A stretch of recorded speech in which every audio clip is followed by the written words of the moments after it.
Good morning. Here we are, day 3. So let's dive in. Uh, so this morning we are talking about the crazy train. Well, first let's just do a little recap. How's it been going? Day 1, we just talked about all of my trains that I ride. Um, and so you guys are going to start thinking about what yours are. And then yesterday we kind of dove into something a little deeper about blossoming. And so hopefully that went well. Please, by all means, share how you're doing on this journey. You can either share it within the group if you don't mind sharing everything, or if you want to do something more private, you can send me a direct message and we can connect that way. And so today it is all about the crazy train. So the prompt is write out and identify the trigger and how you can stop the train. Okay, so crazy thoughts. The definition of how I defined the definition of crazy train thoughts is it's where the line gets blurred between what is real and what I created. And so let's just talk examples of what that looks like.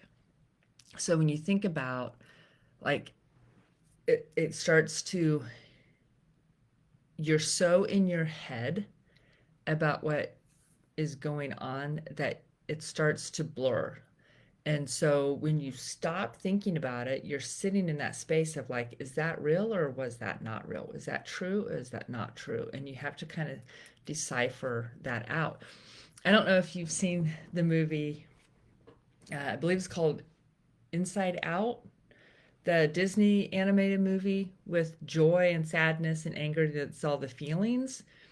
And they're over in on the train, and it's joy and sadness, and they're on the train, and the boxes all fall over because they get knocked down, and it's opinions and facts. And they all get mixed up, and they're like, how are we going to decipher between the two? And he's like, oh, it's no big deal, they get messed up all the time. And and that's kind of what the crazy train is where your facts and opinions all start getting blurred together, and you start actually believing opinions as facts. And so your thoughts can go get very muddled very quickly.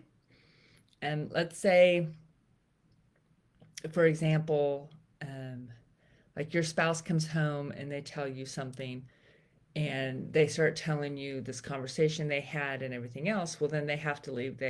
And so off they go to work or whatever they're doing, and then you start thinking about it. You process, and I'm that kind of personality where I have to process the information.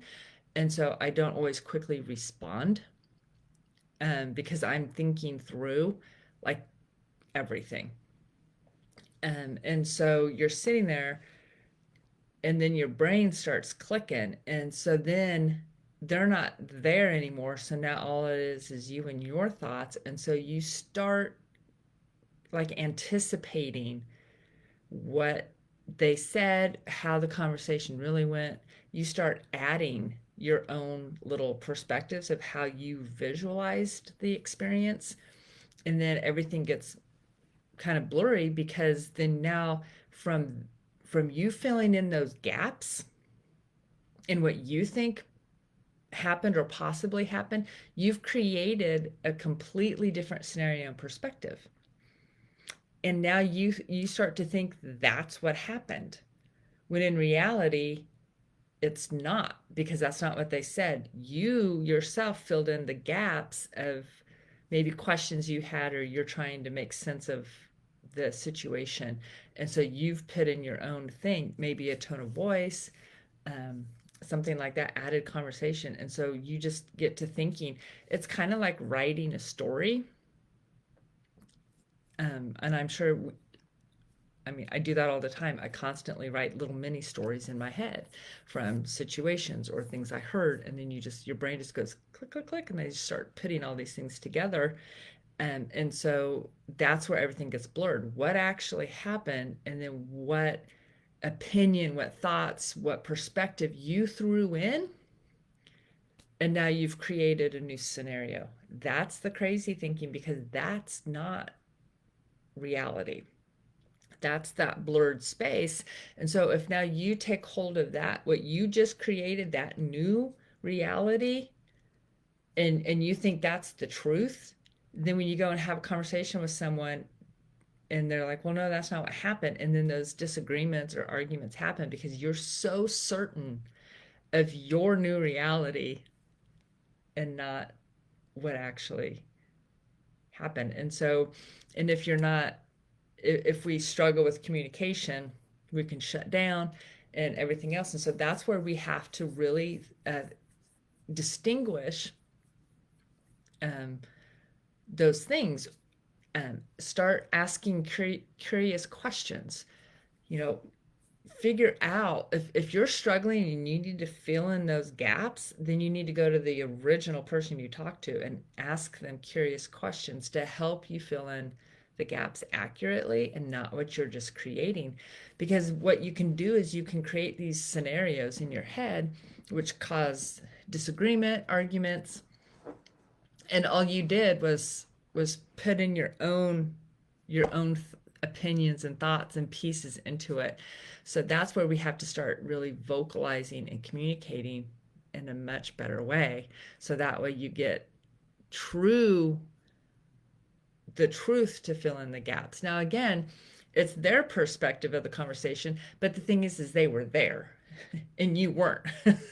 So that's where you have to make sure, who you're listening to, because our brains, and y'all, we can like, because there have been times when I talk to my kids and they will tell me a story of what happened when they were like 5. And they are so adamant that this is how it happened. And I'm like, well, like as the adult, you're like, no, that's not really how it happened, or you don't remember it that way. And then the next time they tell the story, it's even with more fervor and emotion. And then it's like, oh, but it was like this.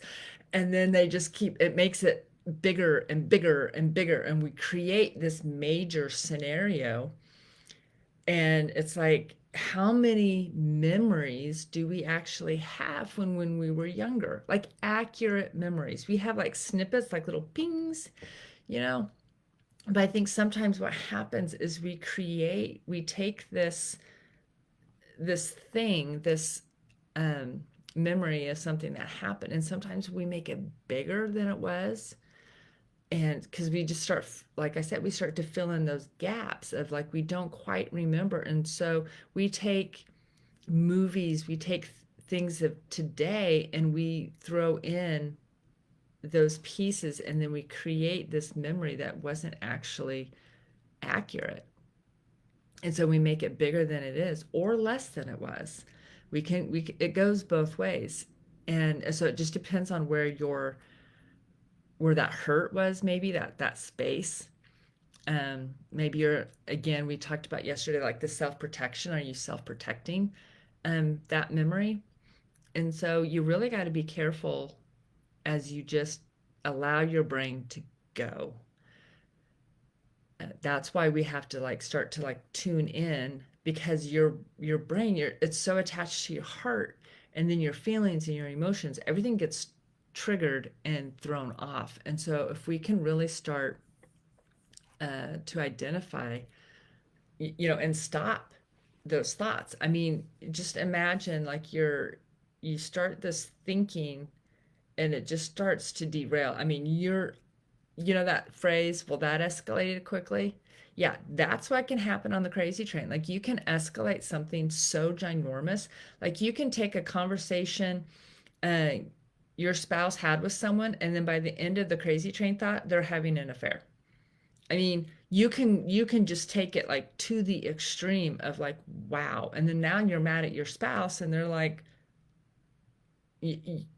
nothing happened, like there was nothing, but you spent all this time filling in all these gaps of how you thought maybe it really happened or what could happen or all of that stuff. And it's like, whoa, it's like we've got to like derail, we have to jump from the train, and we just have to stop, we just have to hard stop. And so that's what the crazy train is. We have to make sure that we're in tune, and then figure out why you would think such a thing. Why would you think a conversation would lead to an affair? That's where you have to like sit in that space and be like, oh wow, why do I think that? What signs, what other things have been going on? And that's where you have a true conversation with yourself to identify the reason why, and then have a conversation with your spouse of like, wow, this is where my brain was going. This was crazy. What the heck? And, help me understand, ask the question, all those things, like have that open, honest conversation and then laugh about it because most of the time it's just crazy thinking. There's no, if your thoughts are so crazy and there's no like truth that it's based on, that's where you have completely gone awry. um and so yeah, so in this, so write out like a scenario of what your one of your crazy thoughts could be, like where your brain just goes whoop, um you're writing a story, or like your kid is going on a goes to an overnight trip with a friend, and you start thinking like all these horrible things. They're drinking, they're this, they're you start, they're gonna sneak out of the house and they're gonna go do these, you just start, your brain just goes and goes and goes to all of these weird places.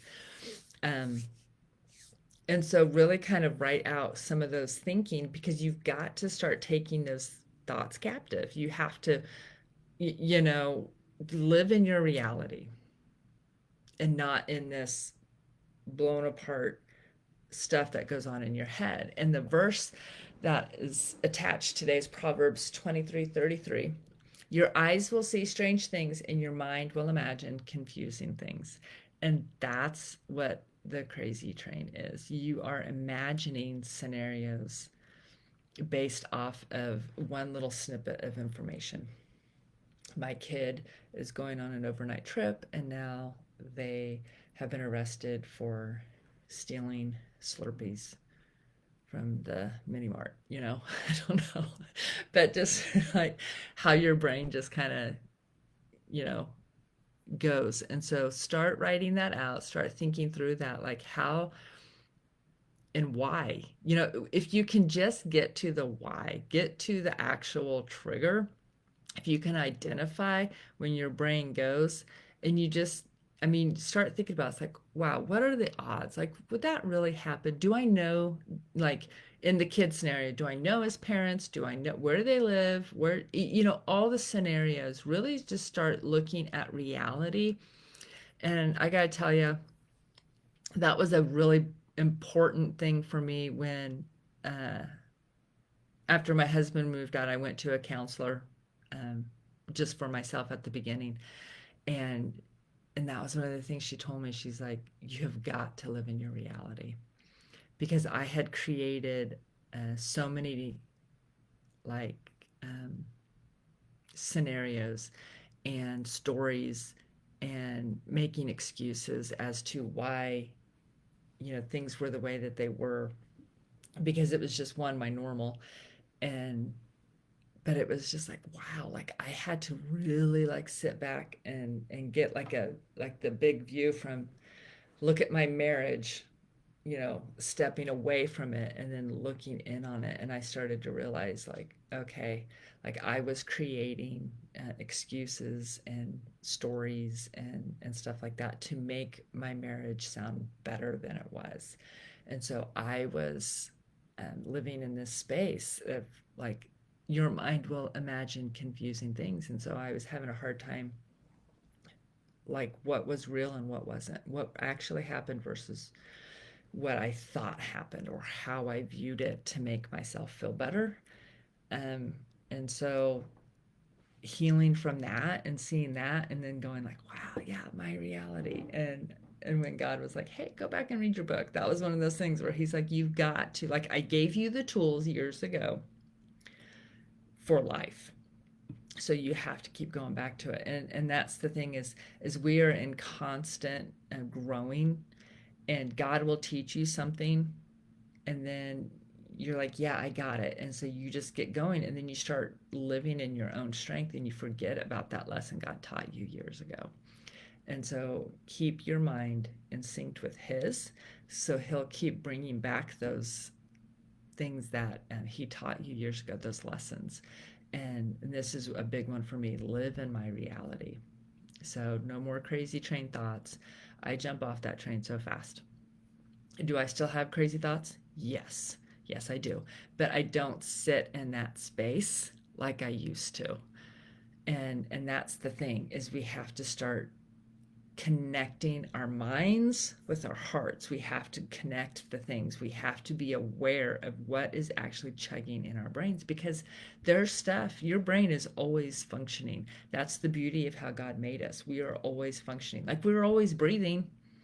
We're not trying to breathe, trying not to breathe, um, unless you have to hold your breath for something. But we just breathe, and that's how our brains are. Our brains are always chugging. Our hearts are always pumping the blood and making sure everything is moving, and our brains are always thinking. So if you think that you're not thinking, you really need to pause and connect. It's almost like you are so distracted that you don't want the thoughts. And God's like, no, you can't move beyond the hurts and the pain and the reality, all those things, if you don't pause and like really listen in to your own thoughts. Because again, that's how you start to deciphering also God's voice. Because if you got so much rattling in your brain, you can't discern between what your thoughts are, what he's saying, what you're thinking, all that stuff. You have to just pause and really go, wow, that was my thought. That's an ugly thought. I need to stop. And we all have ugly thoughts. It's okay. I mean, I'm sharing with you some of mine. And we just started rolling on day 3, so just wait. There's going to be so much more great stuff. So yeah, so I encourage you today to like really like sit and pause and really like figure out what are those crazy thoughts, and then get to the reality of it. Get rid of all what you filled in the gaps, and what is the actual reality of what happened. And it could be something so simple. So I encourage you today to start really living in your reality, seeing where you're at, being honest with yourself, and get off that crazy train. And yeah, have a great day, and we will see you tomorrow.